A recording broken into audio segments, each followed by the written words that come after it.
Ever since I finished Blackouts, it's been really hard for me to stop thinking about the book, and that's because even though I thoroughly enjoyed it, it's one of the most confusing reads that I've read in a very long time. If I had to compare it to any book, it would be like House of Leaves. Even though I did not enjoy that book, after reading Blackouts, I do see it as a more literary version of the different types of writing techniques that that story utilizes. Although a work of fiction, Blackout actually includes historical figures and a well-known study. When it comes to human sexuality, it was the variant specifically focusing on homosexuality. Part of the name comes from the fact that it takes case studies within it and blacks out parts of it, but also you can't really rely on the conversation that the narrator is having. And yet, even though it's so confusing, I really feel like this is a cinematic and literary masterpiece. This follows Juan and Nini. Juan is in a hospital facility locked up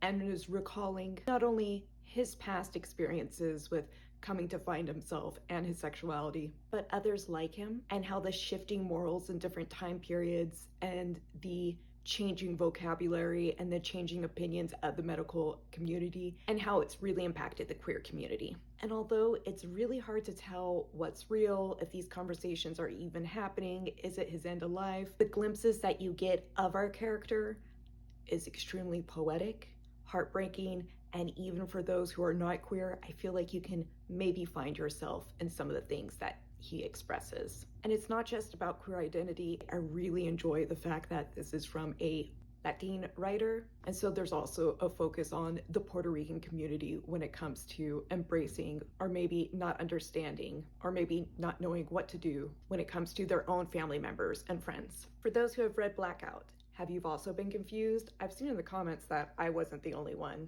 Do you think that this is a book that you're interested in, knowing that it's going to leave you with a lot more questions than possibly answers?